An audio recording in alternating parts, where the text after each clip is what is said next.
Assalamualaikum and good evening. Welcome to Kase Talk 2021. So tonight's session will be a little different because we, the student of Bachelors of English, are taking over. So allow me to thank our lecturer, Miss Lily Zahara Ramli, for this wonderful opportunity, and to our dearest audience, thank you for joining in. So let's talk about something pertinent that is impacting all of us, especially to students, lecturers of Uniraza, and not forgetting the public who are under lockdown, which is the COVID-19 pandemic. So first, we have to understand the reason why we continue with our studies during the pandemic crisis, and that is to keep our spirit high by having productive output like learning and to keep our motivation going. However, some may find it hard to, like a huge struggle, right? To able to cope with the lockdown, finding economic stability, and balancing personal and family life. Students and lecturer alike are not only have to like endure massive transformation in the ways of teaching and learning, which is like through online learning, right? But also trying to be safe from the threats of the pandemic. So the talk that we're having tonight is highly informative, educational, and life-changing, which is the social impact of COVID-19 pandemic. So that's the topic that we'll be bringing to light in our hope to bring awareness to the audience and maybe shed some important life-saving detail pertaining to the pandemic that many still might not know about.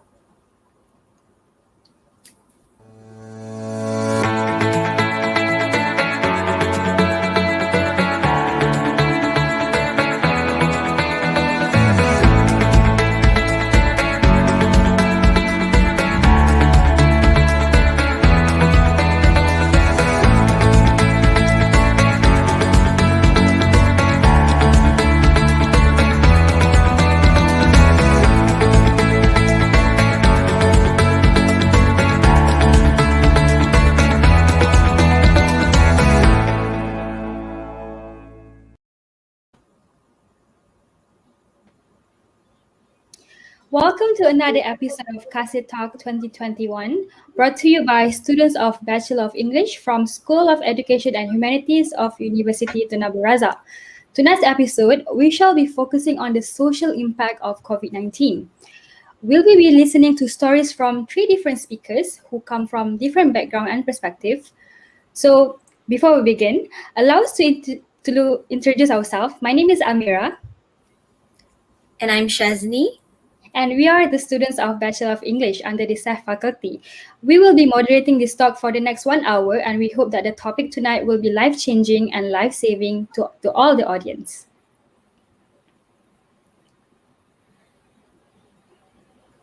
Before we introduce you to our speaker, please let me remind our viewers here to show some love by clicking like and subscribing to Kase Talk channel on YouTube.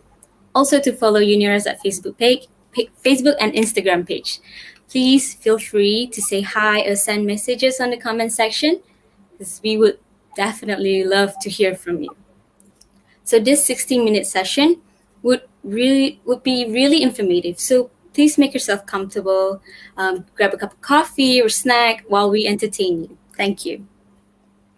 So, allow us to introduce our speakers tonight. Our first speaker, Miss Indah Surya. She is an emirate COVID-19 respondent volunteer for almost a month, and we will be listening to her point of view of the COVID-19 impact as a frontliner. So, hi, Miss Indah, how are you? Can I see her on screen?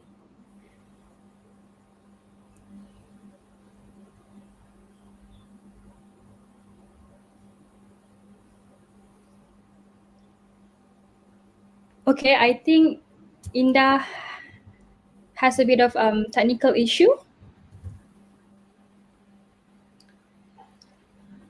Okay, so it's okay. We'll move on to the next speaker. Okay, she's here. All right, Indah, can you unmute yourself? Hi, sorry tadi. Hi, Indah. How are you? It's okay. Okay, I'm great. Okay. Thank you very much. Welcome and thank you for joining us today, Indah. We will really love to hear your perspective on this topic later. Okay. So let me introduce you to our second speaker, Misha Zatu Shahira. Hi, Misha Zatu. How are you tonight? Hello, I'm good. Hi. So Misha Zatu, she will be sharing her point of view as a COVID-19 survivor on how she adapts and battles the disease. So she is a student of Uniraza, pursuing in Bachelor of English while being a kindergarten teacher. And our final and third speaker for tonight, she is also a student from Bachelor of English in Uniraza. She works as an attached trader, and she's one of the first batch of the vaccination program for AstraZeneca. And she will talk to us about her vaccination journey and experiences. She is Miss Dania Johari. Hi, Dania. Thank you for joining us tonight. Okay. Right. So let's get on our topic for tonight. Okay, everyone, all relaxed and ready? Okay, so as we are aware, the COVID-19 dramatically changed our ways of living, and it resulted in the society laid bare into fragility. So we often hear stories of confinement measure, trade restriction, border closures, which disrupt the accessibility to live as we normally would. However, these restrictions, they were necessary, right, to curb the spread of the virus. However, it leads to job decimation, relationship strain, isolation, health declination, and many other issues. So, frontliners and other essential workers, they face long hours, heavy workload, and potential stigma and discrimination. So, this individual, they keep the world in motion despite the great risks. So tonight, let's hear from our guest speaker, Ms. Indah Surya, on her story of being a COVID-19 respondent volunteer. Right, so Ms. Indah, you have decided to be the volunteer to help our medical frontliners handling COVID cases. You are very aware of the dangers of being on field as a frontliner during the pandemic. So could you share with us, the audience, what makes you decide on being a volunteer, knowing that your life will be at stake? And what were the scenario like? Miss Indah?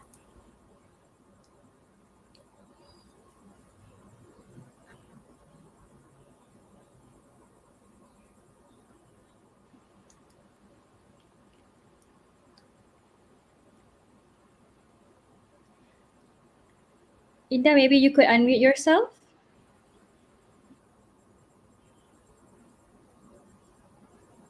Hi, Miss Indah, are you there?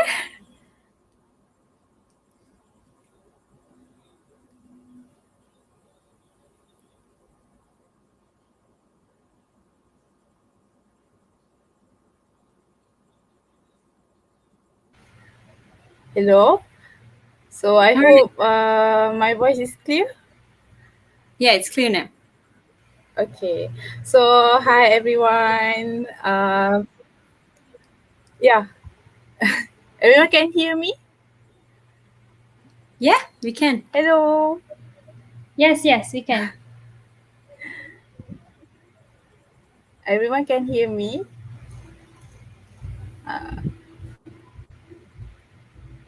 Sekejap Hello. Okay. Just want to check. Everyone can hear me? Okay. Thank you very much. First of all, hi everybody. Hope semua sihat. Semua in a great health lah. So pertama sekali, first of all, I would like to say thank you very much to Bachelor of English of Uni Razak for actually buat talk ni kan, because this initiative is very important untuk create awareness among society about the real case about COVID-19. Sebab kita can't deny kan, sebab ada people yang still tak percaya dengan COVID-19. Even I didn't want to say anyone lah, sebab saya pun sendiri kadang-kadang tu kita kita macam tertanya-tanya kan tentang betul ke COVID-19 ni, sebab bukan sebab apa, sebab kita ada kita still nak jalan-jalan, we want to be normal balik. So that's normal lah. So actually thank you very much Uni Razak for adakan talk ni. And tapi bila Indah join volunteer ni, Indah boleh nampak sendirilah how the condition of the patient kan. So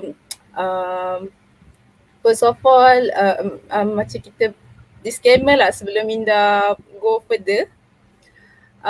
Indah bukannya expertise on medical or what.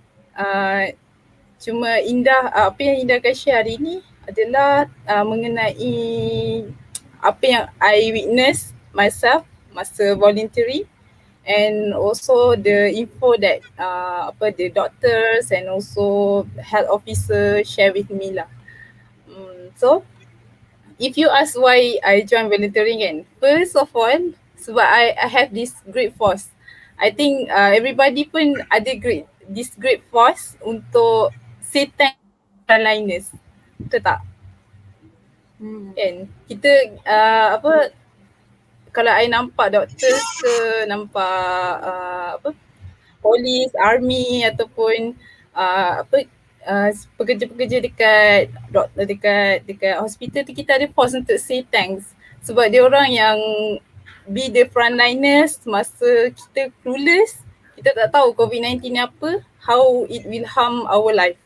So tapi malulah kan kita nak pergi jumpa dia orang, tiba-tiba je cakap thanks tu kan. Agak malu lah, tapi actually during my previous job ada juga certain people yang I jumpa kan, doctors ke, nurses ke, ataupun Grab driver, food panda, yang I pergi dekat dia, I say I just minta dia share sikit apa pengalaman mereka and say thanks kan, untuk appreciate mereka je. So so uh, that's I have to pause lah. And actually dear friends, dia yang semua yang ada hari ni kan, uh, actually our job to fight COVID-19 is very simple, which is to stay at home ataupun follow SOP. Tapi macam Shazni share tadi kan, we cannot deny yang ada orang struggle. Our parents, ada parents ataupun orang-orang yang tak comfortable untuk tinggal kat rumah, uh, untuk struggle lah, untuk just stay at home pun struggle. So we cannot forget them lah. Cuma untuk masa ni kita kena sabar sikit. Kita stay at home kejap, follow SOP. Kan? Because that's yang apa yang public boleh buat lah. So cuma I still doesn't feel satisfied untuk doesn't feel satisfied lah, macam I think apa lagi I boleh buat kan, apa lagi I boleh bantu our frontliners. Because I tak ada banyak money untuk share ataupun I tak ada medical expertise, tapi I macam selalu tanya-tanya kan, macam mana I can help. So long story short lah, since MCO1, kalau kita perasan kita boleh witness some NGOs and also individual, they will help their own way. Kalau kita perasan macam designer masa PBE tak cukup, designer yang turun padang untuk jahitkan orang yang special pun bantu untuk PBE time tu, and perwakilan penduduk pun akan bantu kat kawasan masing-masing. So everyone have their tanggungjawab sendirilah untuk apa yang dia boleh cover kan. So masa tu I ada nampak beberapa NGO, and one of the NGO is IMARET lah. IMARET ni stand for Imam Respond and Relief Team. So we can see lah masa tu IMARET supply PPEs, food, equipment untuk our frontliners. So macam well known lah about IMARET ni kan, sebab dia memang kalau ada banjir ke apa, memang dia selalu turun padang lah. So I dah macam valuable sebab IMARET kan. So long story short, panjang pula kan dia punya pendahuluan. So coincidentally masa 4 weeks ago, I have ample time. So masa tu my friend share about volunteering, IMARET volunteering advertisement, and I terus macam I nak join lah macam tu kan. So my younger sister pun join juga. Kita macam nak join lah, and then kita get permission from our parents. Alhamdulillah, our parents very very supportive. My mother said just go and fight for it. So kita kita pergi je. It's just apply and kita get and dapat join lah. So cuma nothing much to worry lah bila kita kerja dekat CAC, COVID Assessment Center tu, ataupun kita panggil CAC lah. The lead doctors always emphasize on the safety of frontliners. So kita kan ada pakai PPE.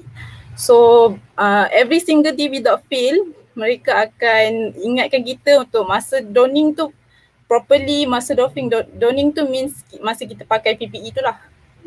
And then waktu doffing, waktu buka PPE pun pakai buka betul-betul. Jangan terkena dekat orang lain ke apa. Jangan melepasi dirty area. Dia ada clean area dengan dirty area, so that semua orang, semua frontliners terjagalah. So even kalau kerja pun, masa bekerja kan, if the PPEs ada breach anywhere, maksudnya ada lubang-lubang kat mana-mana, memang our teammates akan cakap stop working immediately, and kita cover up the breach. Kalau ada lubang kat mana-mana, kita tape, pastikan yang everybody selamat lah. Untuk sebab yang kita akan handle ni adalah COVID-19 patient kan, so sangat-sangat risky lah. Cuma memang tak nafi, it's very very risky. Our frontliners is very very risky, but I would say it's satisfying lah. That's why I joined the volunteering. Yeah. All right. Thank you for your input, Miss Inda. A very noble act to volunteer. Thank you and other foreigners for their effort. Mm. It's a very interesting experience, and it's not easy to put ourselves in those situations. You know, you need to really be strong. You have a strong will to go through those hardship. However, I believe that this hardship goes two ways, okay, for the volunteers and the patient as well. So let's hear it from the perspective of a COVID-19 survivor. Okay, so Miss Shazatul, you were tested positive with COVID-19 recently, right? Okay, so how did you first find out that you were positive with COVID and what was your response? Do you mind sharing your experience with us of what happened during your quarantine and recovery process? How does the pandemic lockdown and being a survivor of COVID-19 affected your life as a student? The floor is yours, Miss Shazatul. Hello. So first of all, thank you, Amira, for asking me this wonderful question. So I was tested positive this year, and I still remember it was around early February, and I was still working as a kindergarten teacher at that time. So it all started when one of my students was absent and was informed later by his parents that he was tested positive. On the same day, all the teachers did feel sick and had a bit of flu. So I've started to feel uneasy and I've lost my appetite like completely. That is when we all, the teachers, decided to go to the clinic for the swab test. For me, the swab process is not that painful, and I did my swab on Friday evening. So I got my result from the clinic on Sunday afternoon by email. I still remember I was so shocked and I felt like my heart stopped beating. That it beats like so fast, like really fast. At that time, I was hoping that the whole of this was just a nightmare that was waiting for me to wake up. I was tested positive on that day. So my whole world went dark. And I didn't even realize that I started to cry. I started to scream, cry, and call my sister for help. After a while, I hastily called my parents to talk about the result. And the one thing I still remember until now is that my dad was really cool, you know? Like he told me like to calm down, breathe in and breathe out, and he told me that everything will be fine. I was really amazed with him by that time. Like thinking, how come he can still be cool about this? But he did really help me to clear out my thoughts and calm myself down. Still, to be honest, I did cry like a lot for 3 days straight. Like whoever calls me and asks about my condition or anything that related with COVID-19, I would cry my heart out right away without while telling them like I'm still okay. And so I had to quarantine myself at home for a few days. And it's a good thing that my sister, she's working in the clinic, so she knows 2 3 things about handling the positive patient as I am at the time. She would prepare my meals and put them in front of my room so we won't talk to each other. And I'm staying with my sister and we shared the same bathroom. So whenever I have done using the bathroom, I will sanitize everything, including the hall. She also separates all the glasses, plates, and other utensils just for me to use it. Basically, when I'm at home while quarantine, she took care of me. She took care of everything for me. So every day morning around 9 a.m., I will update my KKM I will update the KKM through my Sejahtera app about my condition. However, after 5 days of quarantine, my condition became worse and I had a really bad chest pain. So that is when the KKM decided to bring me to the quarantine place, which is in the Maib Sedang. In Maibs, everything was awesome. The food is nice, the place is good, and all the staff treat me very well. So thank you, Frontline. At first, I was diagnosed at stage 3, and after 2 days, I was transferred to the quarantine hall where they put all the stage 1 and stage 2 patients.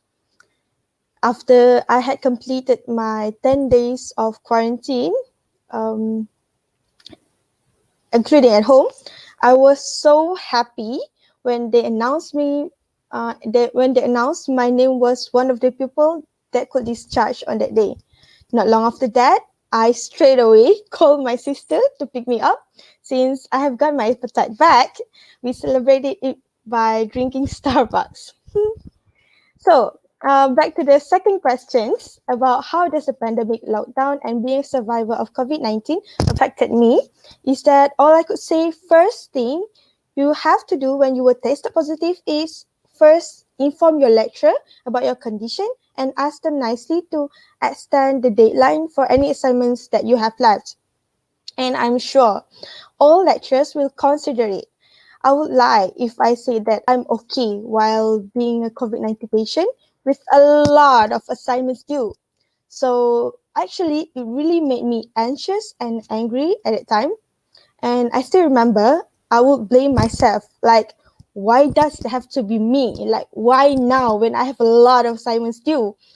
But I'm really glad that I have a really understanding lecturers, friends, and also family that love me very much.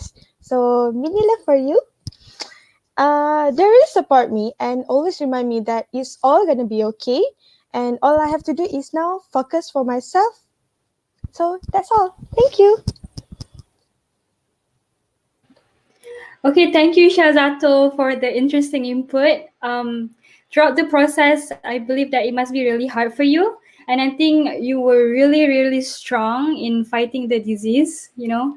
I believe also that you are so blessed that you have your family, your friends, your teachers who supported you along the way through the recovering process. And actually, what your story is a really eye-opening for all of us because we've never experienced such situations, right? And after listening to your story, it's good for us to take full precaution and to protect ourselves, not just that, our family. So next, we will be listening to Miss Dania, who recently got herself vaccinated. Let's hear from her. Right, so Miss Dania, you are a student, right, but also working currently. Why did you opt Yeah. for vaccination? Do you mind sharing your knowledge and experience of the vaccination process? All right. So thank you, Shazni, for the question. There are two reasons why I decided to take the vaccine. So one is to protect myself and my others, as in my loved ones. And then the second one is to actually help reduce the COVID cases numbers in the community. So vaccination is the most important way, effective way to actually protect against the infectious disease. So it strengthens your immune system by training it to recognize and fight against the specific viruses. So as we all know that COVID-19 can spread quickly and widely without a doubt. So when enough people in the community are vaccinated, it actually slows down the spread of the disease. So achieving herd immunity is a long-term goal, but it requires a large amount of actually people of the population to actually be vaccinated. So when you get vaccinated, you are actually protecting yourself and helping the whole community. So when I first went for the AstraZeneca, when the registration opened for the AZ, I didn't hesitate. And the vaccine website was laggy. It was like how we say a concert ticket website. You have to fight for your slot. So the website keep crashing, crashing, crashing. And then I got my slot for like 20 minutes. So, and it turns out my slot was the first day when the AZ started to roll out. So the vaccination process was actually quite smooth with a few stations, with a lot of professionals. They explain the side effects. They make sure that you're all okay. You're not pregnant. You're not breastfeeding and stuff like that. And my experience was actually pleasant from entering the vaccination hall at Putra World Trade Center and getting jabbed. It was like less than 20 minutes, and the jab was painless. You can feel nothing. But however, my side effects, I had like 2 days worth of fever. My whole body was sore. Yeah, so that's practically it for my vaccination process. Mhm. Right. Thank you, Miss Danya. So, um, vaccination, right? It's very important, as you said, right? Because it helps us protect the community as well as ourselves, and it Mhm. helps strengthen our immunity as well. So, as said by Miss Danya, the process was smooth, right? So I'm sure Mhm. just a few minutes of our time would not be wasted for better health, right? So, I mean, let's not stall any further. I'm sure that Miss Inda has a different perspective on the impact of COVID-19. Yes, so after hearing all these stories, we can help but wonder about the COVID 19 frontliners themselves. So, Ms. Inda, how does being a COVID 19 volunteer and witnessing the mayhem of the pandemic affect you mentally, emotionally, and physically?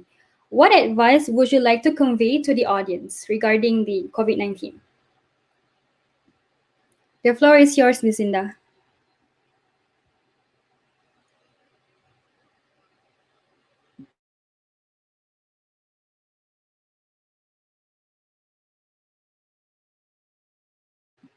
Inda? Hello. Yeah, Okay. yeah. So Proceed. thank you very much for the question. So before I go further, I would like to share my role as a volunteer in CAC or COVID Assessment Center. I think maybe Syazatul have this experience lah to be one of the patient kan.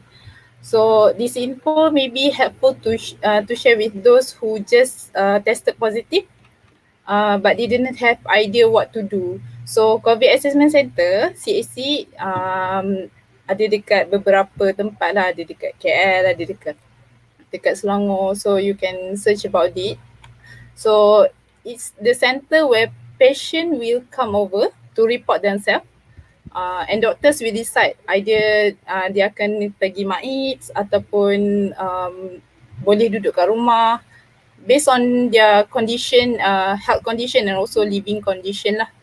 And ataupun dia datang untuk get release order and continue working as usual. So as Imaret volunteers, we assist the doctors and health officer for three aspect.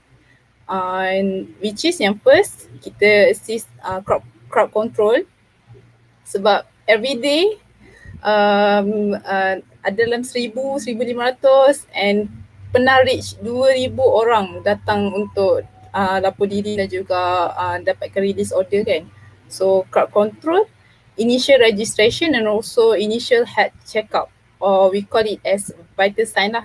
Dia akan check BP, dia akan check oxygen dan sebagainya. So before this memang solely doctors dengan health officer which is diorang need to manage this all this crowd control semua kan. So dekat situ lah yang kita bantu. And that was overview of our role in CAC. So the interesting part of this answer that I can highlight would be the condition of the patient. Okay, condition of patient and how they were affected to COVID-19. So kita nak tahulah macam mana pesakit COVID-19 ni boleh dapat COVID-19 ni kan sebab kita memang tak pasti macam mana boleh dapat macam tu. So mesti korang nak tahu macam mana boleh dapat COVID-19. Macam Syazah tadi from ni kan, from kawan-kawan sekelas kan. So I will start with how they were affected. So based on data captured on me, because I handle registration, kat situ kita ada tanya lah soalan macam mana boleh dapat COVID-19. So kebanyakannya adalah close contact lah to their family, and ada juga cases yang dia dapat COVID-19 tu I would say macam menggeramkan jugalah. Okay, because ada yang share yang dia pergi ziarah masa raya, dia pergi ziarah dia punya family. So one family got affected macam tu kan. And then family members, one family ataupun friends yang affected ramai-ramai dengan COVID-19. And then ada juga kawan yang dekat surau positif. Ada yang positif tapi still pergi mana-mana memang and then not following the SOPs during religious event ke ataupun anything kan. And then ada juga yang keluar makan-makan, and then dapat tahu yang kawan dia positif, bila check dia pun positif juga.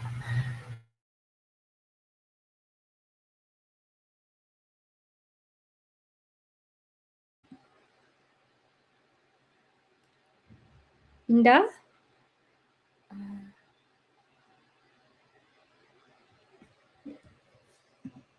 Let me get to her. So sorry.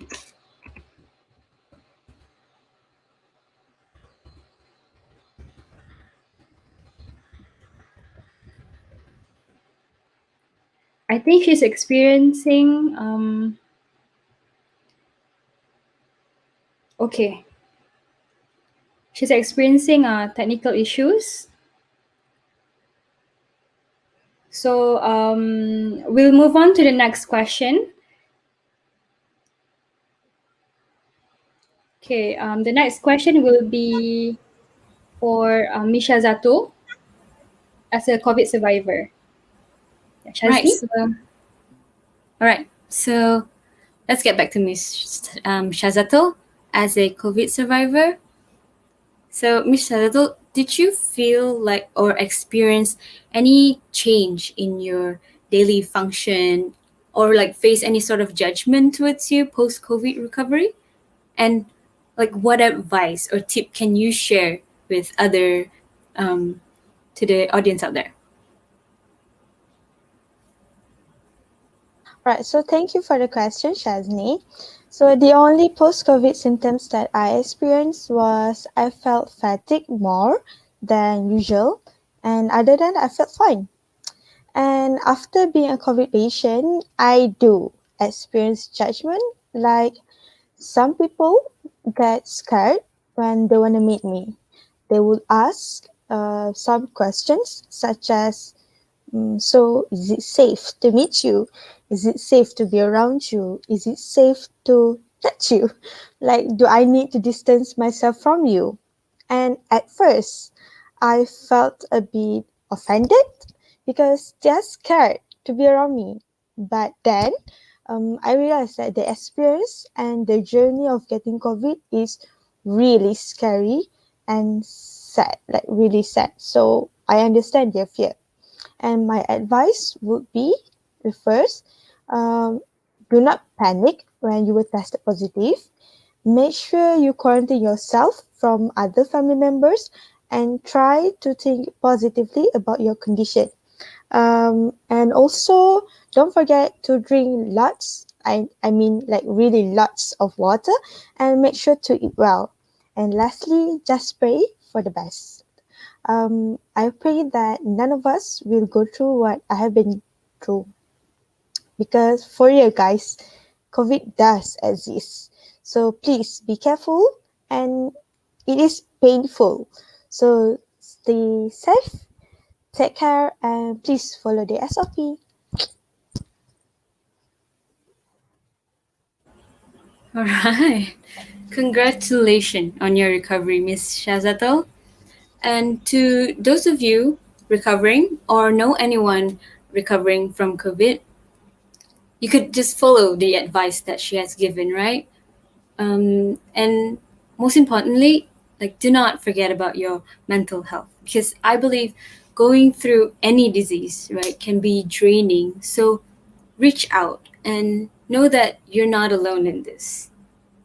And yes, Miss Shazadel, COVID is real. And although we like hear many stories, but I mean, it's definitely real out there. It's out there. So let's hear it from Miss Dania on her opinion on this topic. So, Ms. Danya, there were so many talks and rumors about anti-vaccination movement, right, on our social media, that made the public worry about whether or not we should get COVID vaccinations.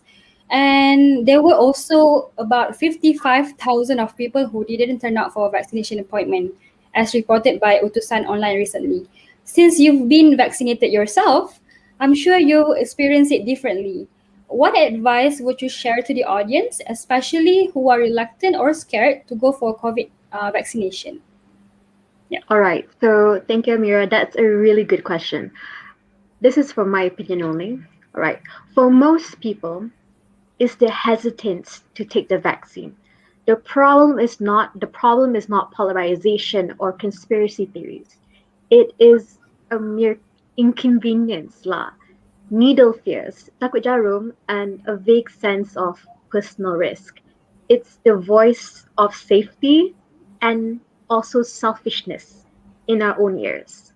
So if we're headed towards herd immunity, don't be a free rider, you know?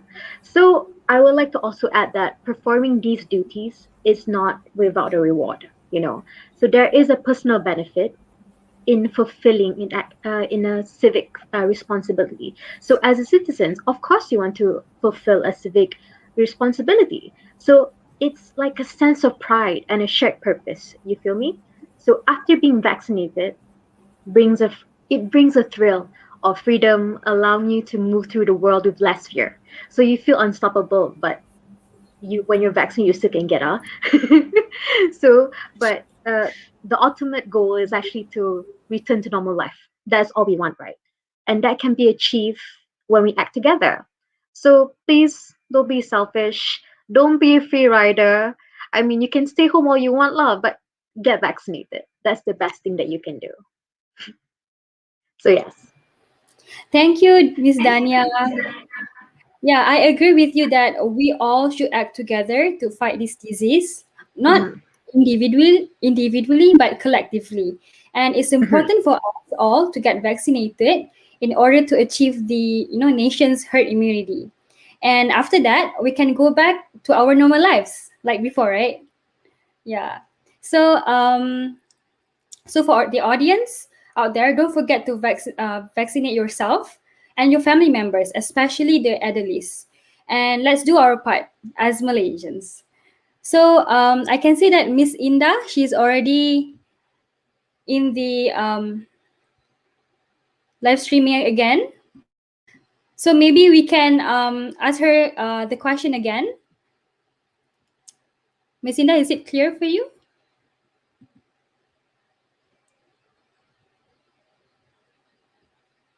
Inda?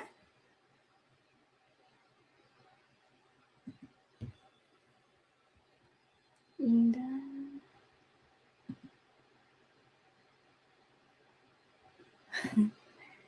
Um,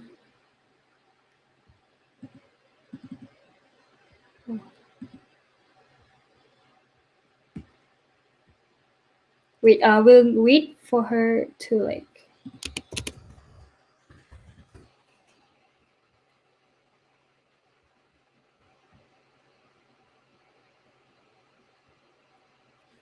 Um,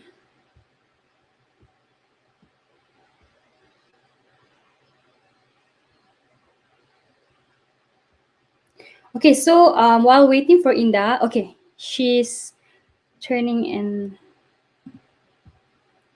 Wait, yeah. So sorry everyone for the technical issues. Let's be patient while waiting for Inda.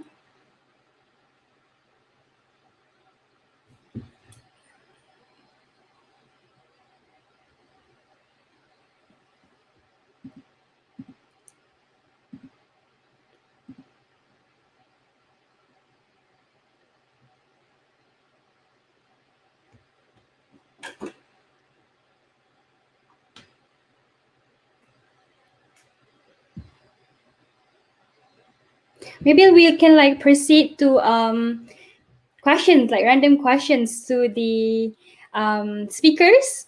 So maybe I want to ask Dania. So like right now, right, we have people wanted to choose whether to take Pfizer or AstraZeneca. They're being picky of what kind of vaccines they're trying to Oh they yes. they can take that, right? And it's like I think it's like a really false narrative. So would you like to give an advice on that? All right. So basically, don't be picky with vaccines. Vaccinations, take what you can get. All right.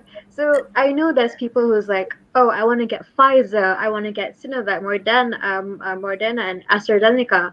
So I want to share the judgment that I had for taking AstraZeneca. Okay, when I first got AstraZeneca, right, a few of my friends were quite judgmental.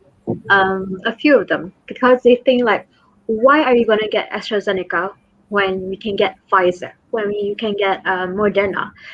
Because during that time, there's a lot of talk of how you say of AstraZeneca having blood clots and stuff like that. You get it? So they made me feel like a guinea pig. So yeah. So however, I would like to say that how you say vaccinations, just take what you can get. All right, do not judge the credibility of it. Do not judge anything, because right now slots are getting full. Maybe young people like us also can actually have really deadly consequences if you get the how to say this at this stages. I actually had one or two friends that died from COVID, you know, already, and they were like 24 and 25, and that's a really a bad deal. So all I can say is it doesn't matter if it's Pfizer, if it's Moderna, if it's AstraZeneca, if it's Johnson and Johnson. Just take what you can get. Basically they all work the same. They're all there just to make sure that your immune system actually recognizes the the vaccine, not the vaccine, the virus, what it can fight. So all I can say is just take what you can get. So yeah, that's my answer to that. Thank you so much, Dania. So it's true because they say the best vaccine right now is the vaccine that you can get immediately, right? So be it Pfizer, Sinovac, AstraZeneca, whatever vaccine, it's best to take it immediately. Yeah. So I pass the mic to Shazni for her next questions. Yeah, sure. Okay, thank you. Right. So, next question. Let's ask Miss Shazato. Right.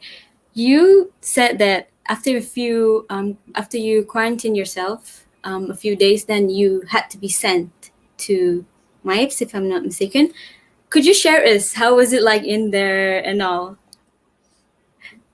So, all right. So, in my apps, it's just like the same as you are in the hospital, because there's lots of beds, and you will get the appointment with the doctor to see how is your conditions. So, the only things that I can say is it's just the same experience as you are in the hospitals, but you are in the hall. So, um, that's just that. Other than that, you get your meal for 3 times a day. Um, I think that's the only experience that I had. It's just the same as you are in the hospital. Yeah, that's it. All right. So basically, it's like being in a hospital. Yeah, Right. it is. Thank you for that. So did you had to it was a bunk bed if I'm not mistaken, right? No, it has a bunk bed and also a single bed. So Ah, I yeah, see. it's like in the hall, but in the hall is just a bed, like full of bed. Right. That's Oh, okay. We have questions here for you. Mhm. Let me give it to you. So how could your family and friends help you, since they can't visit you? How did that go? Oh, the only things that they could do to help me to recover from the COVID is just they give me a lot of support by sending me a text or video calling me. Like they would video call me like all the time, asking how am I okay there, is the food is good, do you have any friends? So I think that's the only thing your family and friends helps.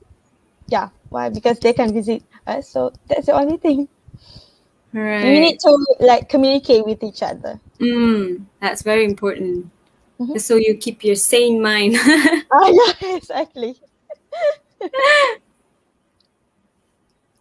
Right. Let's see if there's any questions from the public, from the audience. Yeah, Would you guys, like if to you guys ask have any, yeah, if you guys want to ask any questions, feel free to drop it down in on the the comment comments? Yeah, section. Yeah. we'll be taking live questions now.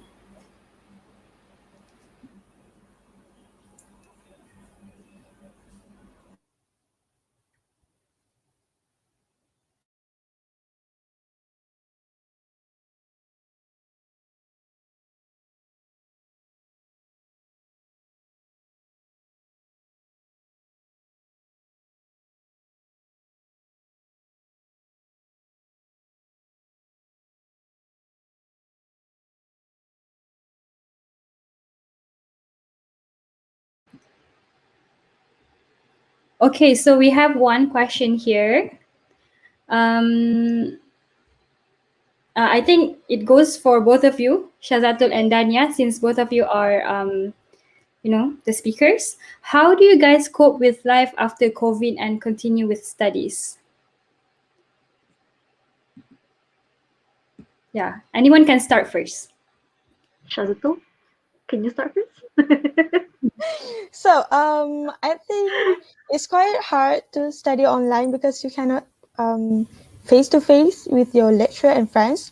But thank God that we are living in a technology world.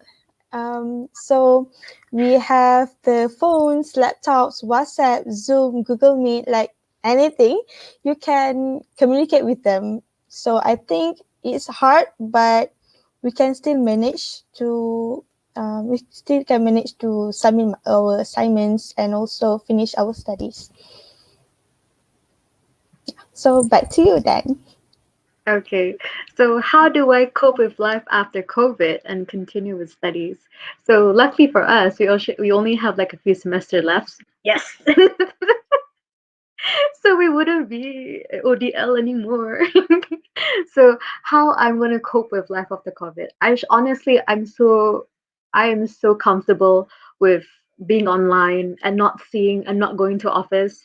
You know, I feel very like settled down. You feel me?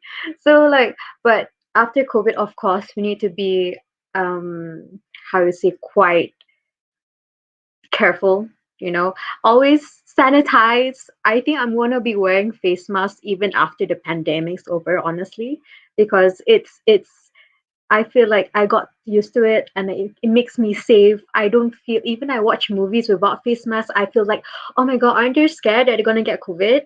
You know, even like movies before the pandemic, you feel me? So I feel like how I'm going to cope is I'm still going to sanitize everything. I'm still gonna wear my face mask. And yeah, so better just keep the how you say the habits going, you know? Hmm.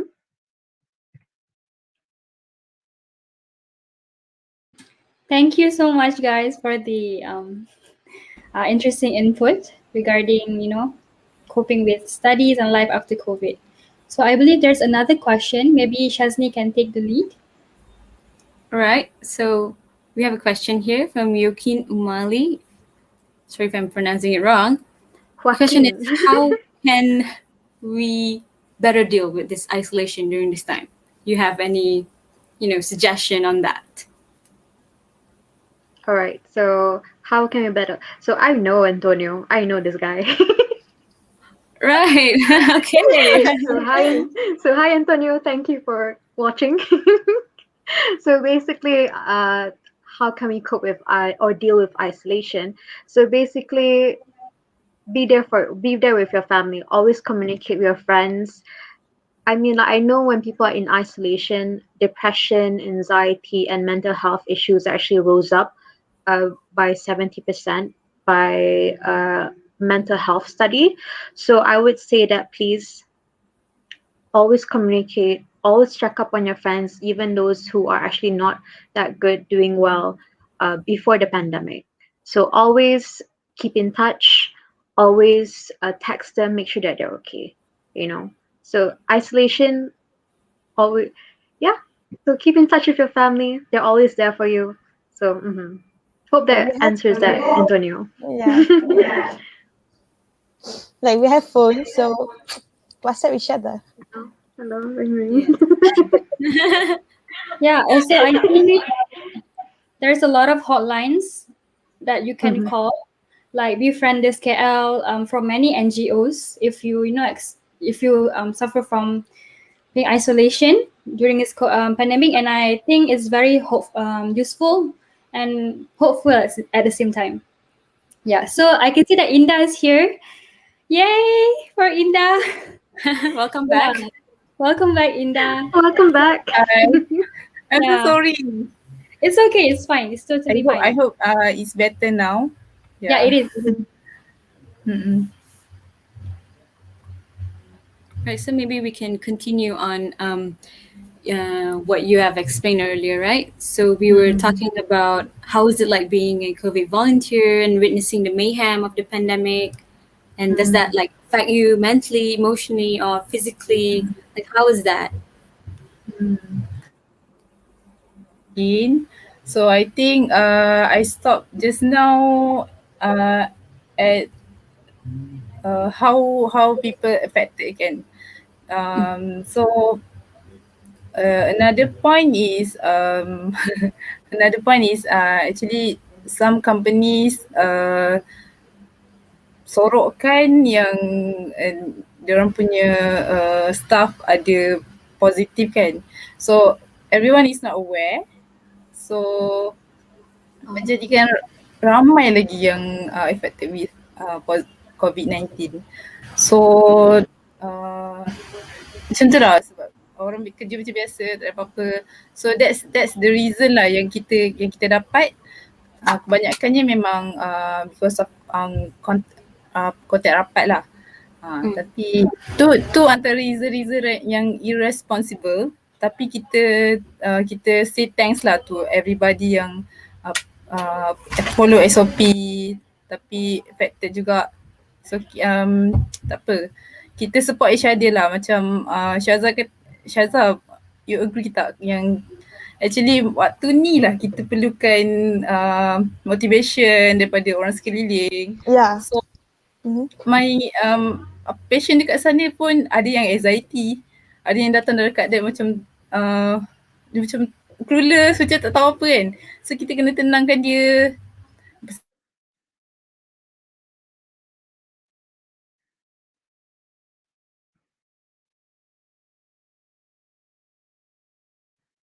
Oh, Inda, are you okay? That's all lah yang I belajar daripada kat sini kan. So macam tu lah. So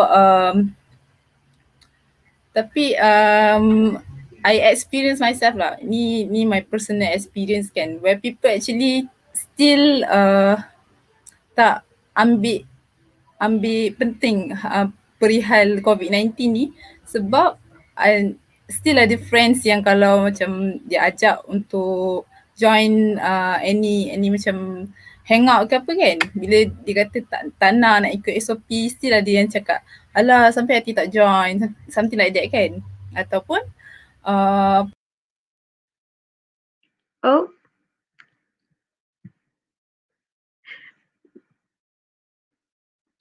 Shazni?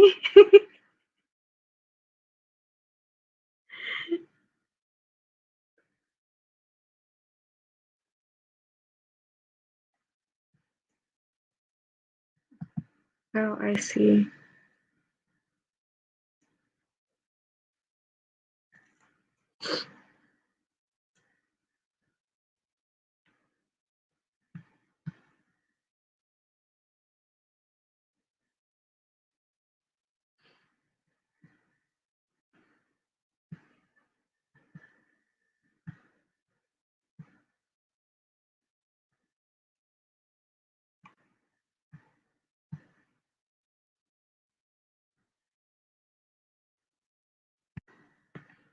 Very sorry for all these technical issues.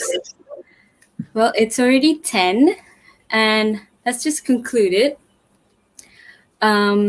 So, what wonderful stories from our guest speakers, right? And very sorry for those technical issues. And thank you for the comments. We hope that these insights have been useful for our viewers out there. Right? Remember to be vigilant of our surroundings, and like if you've ever witnessed someone who needs a helping hand, reach out, right? Lean your shoulder and be empathetic to them. And most importantly, do not forget about yourself, right? Seek help and know that we're in this together, right? To fight the COVID-19. Because a bad day isn't a bad life. So, unfortunately, we've reached to the end of our talk tonight. So, I would like to thank everyone who have joined.